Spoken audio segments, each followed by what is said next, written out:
ladies, gentlemen, and arisen of all ages, one of the more interesting things happening with Dragons Dogma 2, especially for those who were enjoyers of the first game, is the addition of multiple new vocations in the sequel. And I think regardless of whether you want to play it personally or not, it's pretty much an objective fact that the most interesting of these, the most intriguing vocation being added, is the Trickster. This stands out not only within the cast of vocations within Dragons Dogma 2, but honestly within the genre at large and even single-player gaming as a whole, as this is the one class in the game not directly designed to apply damage or even take damage as much as it is to control the AI and the world around you. The goals of this vocation are twofold: directing the attention of your enemies, not towards yourself but away, which you can accomplish in tons of ways to keep the damage away from you and your party, and in much more unique ways than just controlling threat directly, as you can take that enemy attention and specifically use it to trick them, as the vocation name implies, into believing illusions and leading to their own early demise, walking off a terrain or things like that. The other main part is making your allies stronger, which you can achieve either directly with buffs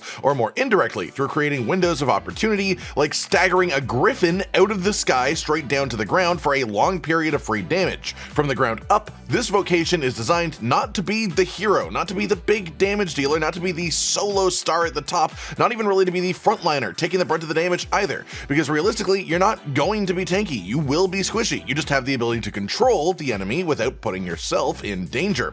On top of all that mechanical uniqueness that it has, it's also just quite the interesting design visually and aesthetically too, with the weapon itself being a sensor that disperses smoke when you wiggle around, which is what creates your illusions. The fighting style itself almost looking like a mix between dancing and using a flail, which is really funky too. I love flails, I love dancing combat, it's a really cool combat style. I would also say that we know the story is based around the two nations, the classically medieval plains and forest of Vermund and the desert lands of Batal. And I don't know about you, but to me, the aesthetic of this vocation as a whole really looks like it belongs in the desert, so I have to wonder if this will have special connections that could possibly even result in alternate story options if you happen to be a trickster when you're in Batal, but that's just pure speculation. As for things that are less speculation, there have been various events that have been put on over the last few months where players have been able to get their own hands-on experience with a limited version of the game, and through this they were able to work out what the vast majorities of the skill are for every vocation. So we do actually have a lot of information, though it is worth noting that all this is somewhat subject to change. It's a little bit grain of salty, as of course this is all months old and the game is coming out fresh and new in a few days. The footage of this is really low quality, so we're just going to go over the information here. I'm not going to actually show it to you because it just doesn't look good, and we're going to talk about honestly the vast majority of this vocation's actual gameplay options. So essentially, if you are intrigued by Trickster but unsure about it, let this be your source of knowledge to make your final decisions on all of it. Starting off then, let's talk the weapon itself, the sensor. The light attack that you will have with this will just swing the sensor around, bashing enemies in the face like a flail, not doing a massive amount of damage, but it is an option that you have. Heavy attack creates a smoke clone of yourself. There are also controls to move the smoke clone around to specific locations, or even have it specifically follow behind you a short distance. Then we have further permanent additions that you can unlock to the moveset. There is one that seems to make enemies actively attack each other, controlling threat in a much more dynamic way for larger groups of opponents, making them injure each other rather than just taking the attention off of your allies, which is of course something that could be insanely powerful in the right moment or situation. Then there is another one of these that directly charges and then releases some smoke, and it will taunt any enemy that it hits. It's somewhat short range and unconfirmed, but theoretically if you do this with a smoke clone up, the enemy will instead focus on the clone if you hit them with the smoke. The idea being the scent emanating from your sensor, smacking them in the face, makes them angry at what that smell is. The clone is literally made of smoke with that smell. It's a much more dense cloud of the smell than is actually coming from your weapon, and I think that is actually a really honestly ingenious way to work in this type of illusion and trickster magic into an RPG. I have no idea if the Trickster is going to be what I main for the majority or entirety of the game, but I'm absolutely going to give it a solid go. It's just way too unique and interesting of a concept not to, honestly, for me. Past that then, we have some proper skills that players have spotted. These are the equipable slots that you can only have 4 of at a time. There's one for Trickster that is a very long range smoke cloud to just sort of taunt everything that it hits. Basically another version of the earlier one that we talked about, just a much longer range smoke cloud. Theoretically again, this will also direct attention towards your clone if you have one up at the time. There is another skill that is a wall-based illusion, and it seems like enemies do actually properly respect the existence of this, acting as if it is an actual physical object, which is pretty fun to consider all the possibilities that you could use this for. There is also an equivalent for this, but with floors, where it creates horizontal platforms to trick enemies into thinking there is ground where there is not, which of course you can use to get some really nasty instant kills with if you want to. I imagine I'm going to be using this a hell of a lot. There is a skill that releases positive smoke instead of the negative ones that you normally do. What this does is buff your your allies damage, but it seems to also drain their health, which is quite interesting too. I suppose the idea of this being that you pair this with a mage also being in the party for constant healing. Definitely an interesting ability though, and it sort of feels like you're drugging your allies. Then there is a skill that lets you detach from your body and essentially have a full controlled shadow clone that you exist through, letting you scout out areas without enemies realizing that there is even anyone there. It really seems like a cool stealth and exploration type skill, and definitely an important tool for the Trickster's moveset, considering that it is all about controlling the battlefield. So knowing what is in front of you, knowing what the battlefield is going to look like, lets you prepare better for the fight ahead of time. Then the final skill that we have seen looks extremely powerful, but like Sorcerer and Mage's most powerful spells too, it also has a very long charge time, but the result is a smoke illusion of a literal dragon, which is frightening enough to get you a free knockdown on a griffin in this footage. Theoretically, this isn't just a specific example, and it can actually do this to most, if not any, enemy in the game, with the only exceptions I can imagine being, well, the dragon itself, or perhaps even lesser drakes. In any case, this is like your big, massive contribution to larger enemies, so it is important, absolutely for sure, you definitely want to have this around. It just gives guaranteed damage periods for your pawn to actually deliver on.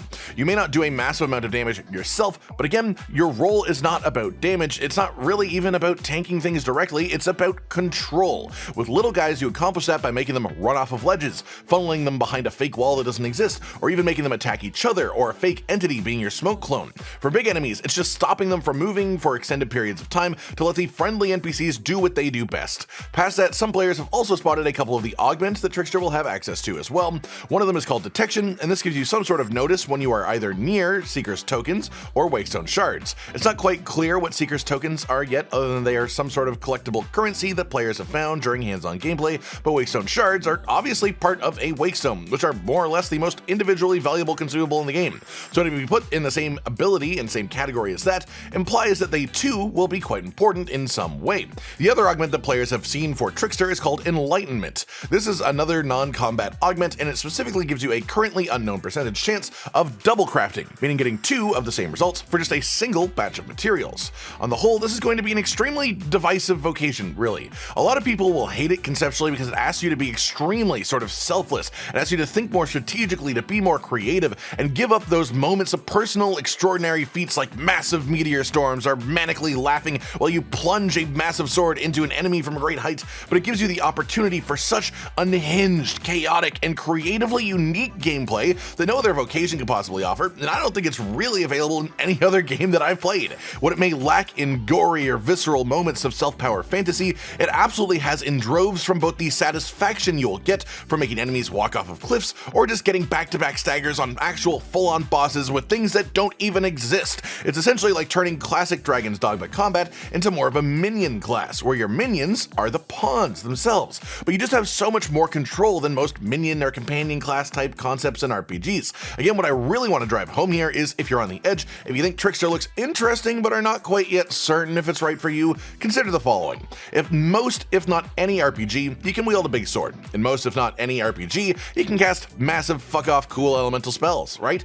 How many games can you wield illusion magic to make your enemies genuinely take care of themselves? How many games have the amount of trust required in their own AI systems to design an entire vocation around that AI, around messing with it, where literally every ounce of enjoyment that will come from the vocation will rely on your AI working as you want it to do? So those are really the two sides of it. If you're considering it, think of how unique of an experience it will be. However, if you are someone who might get annoyed at the AI not doing what you think it should do the first time, or if you die because you had a cool idea that didn't quite work, maybe Trickster isn't as much for you. Weighing these things around is important, but that said, it's also worth noting that there are plenty of other quite unique playstyles available in Dragons Dogma 2. The Archer is probably the best Archer type gameplay you'll get in an RPG. The Magic Archer and Mystic Spearhand both look like incredibly cool and interesting hybrids that are a bit unusual for sure. Then there's also going to be the Wayfarer, which can do what literally everyone else can do. And to be completely honest, I have to imagine a Wayfarer that is a Trickster for control combined with some sort of massive damage dealer skills to take advantage of the downtime periods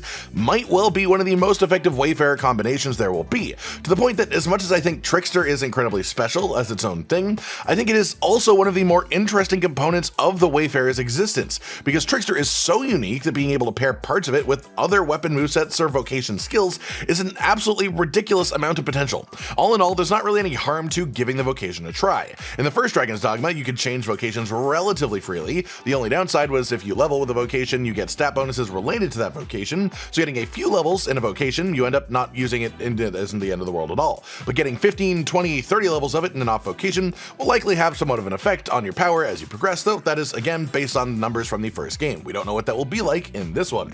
That to say, if the Trickster does intrigue you, you should try Trickster. If you don't like it, you can swap. You lose a bit of stats, but what you gain is certainty whether or not it was right for you to begin with. After all, I think this is quite possibly the vocation in the game I would most recommend at least trying for a level or two just to experience how unique it is, because you might even be someone who thinks at first glance that it looks silly and ridiculous, but then realizes once you actually try it for yourself that it's just really tactical and interesting, and it can be extremely engaging even if that's the type of stuff you care about.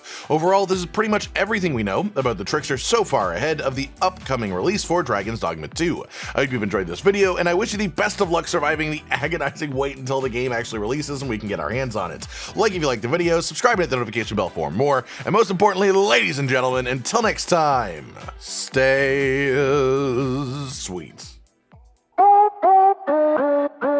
Josh, Cotton, and Hollow with the videos, dropping the humor like a hammer on your tippy toes, bringing entertainment on a daily arrangement to take our insanity and turn it into entertainment. Yes, I said entertainment twice, to reiterate that it is nice to look into your faces on a mostly daily basis when you let us in your homes to make the whole world a stage.